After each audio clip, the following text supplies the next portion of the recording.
स्वागतम सुस्वागतम। बहुत बहुत स्वागत है आप सभी साहित्यिक प्रेमियों का पुस्तकों की शब्दों भरी दुनिया में। स्वागत करता है गीता प्रकाशन बुक्स वाला, जहां हर शब्द एक नई रोशनी बनता है। मित्रों, स्क्रीन पर आप जो देख रहे हैं पुस्तक डॉक्टर मेहर अफजल जागीरदार कृत इतिहास के झरोखे से बीजापुर। बीजापुर को जानने के लिए अच्छी और सच्ची पुस्तक। चलिए मित्रों, आज आगे का पठन शुरू करते हैं।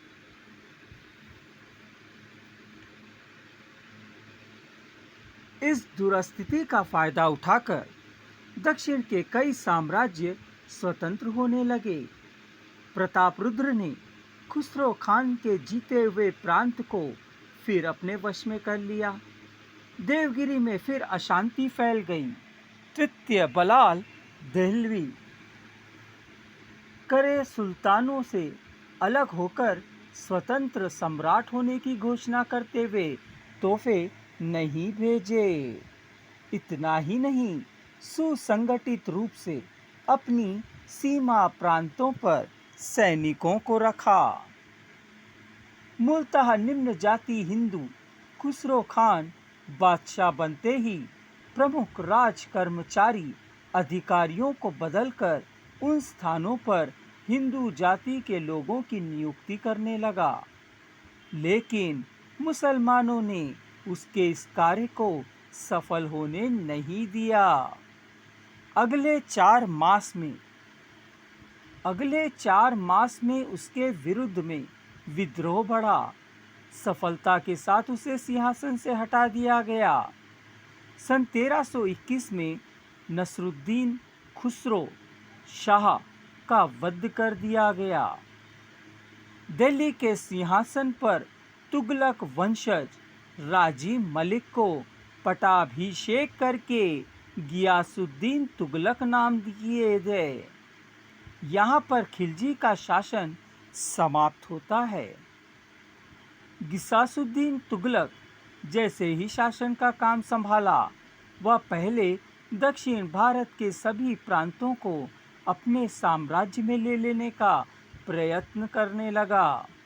उसके लिए अपने सुपुत्र राजकुमार उलुफ खान, सुप्रसिद्ध मोहम्मद बिन तुगलक को भेजा। उसने वरंगल के प्रतापरुद्र को गिरफ्तार किया। खादर खान तथा कैवाजा हाजी नामक 2 अधिकारियों के साथ उसे दिल्ली भेज दिया गया। उलुफ खान मथुरे की ओर बढ़ने लगा।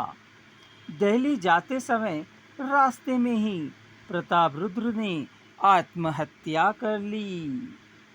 तेलंगाना दिल्ली साम्राज्य के अपने माबरा की तरफ बढ़ने वाले उलुफ खान पराक्रमी पांड्यों को हटाकर पांड्य राज्य भी जीत लिया।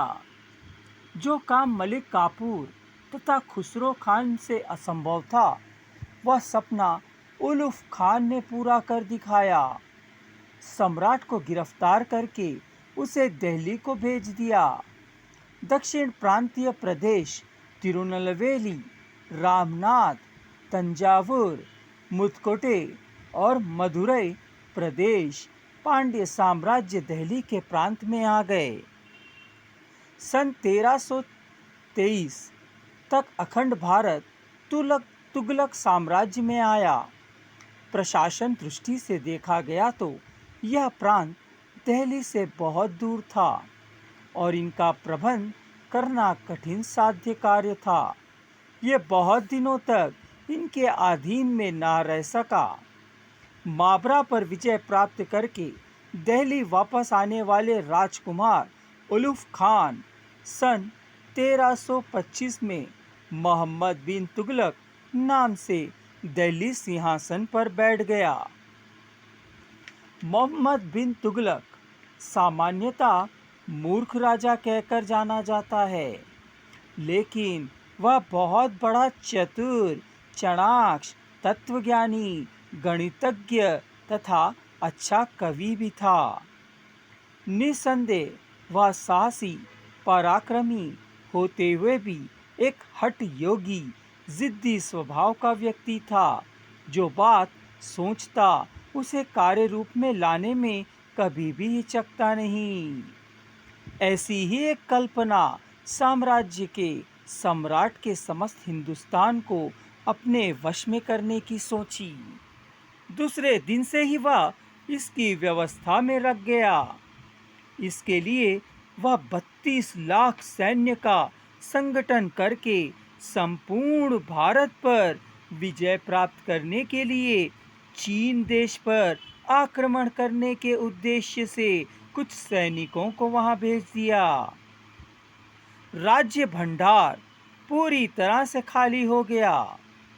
ताम्र नन्यों का मुद्रण करने का आदेश दिया। इसके प्रतिफल में हर घर में टंकटाला बन गई। बाजार में पैसों की कीमत गिर गई। अनावृष्टि के कारण सूखा गिर गया। दंगे, लूटमार देश भर में होने लगे। उन्होंने और एक मूर्खता की। वह अपनी राजधानी दिल्ली से देवगिरी को स्थानांतरित किए। समस्त दक्षिण भारत अपने वश में करके देवगिरी का नामकरण दौलताबाद किया गया। बंगाल में विद्रोह होने लगा। उसके दूसरे वर्ष ही दक्षिण माबरा में भी बंगाल जैसी समस्याएं जन्म लेने लगीं।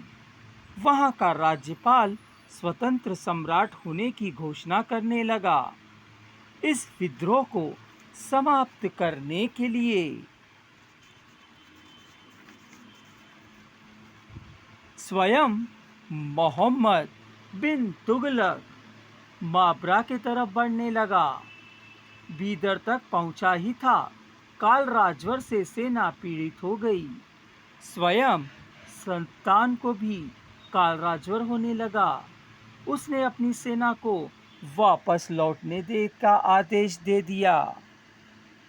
सन 1335 मथुरे का सुल्तान जलालुद्दीन आसन खान दक्षिण हिंदुस्तान के प्रथम सम्राट माने जाते हैं।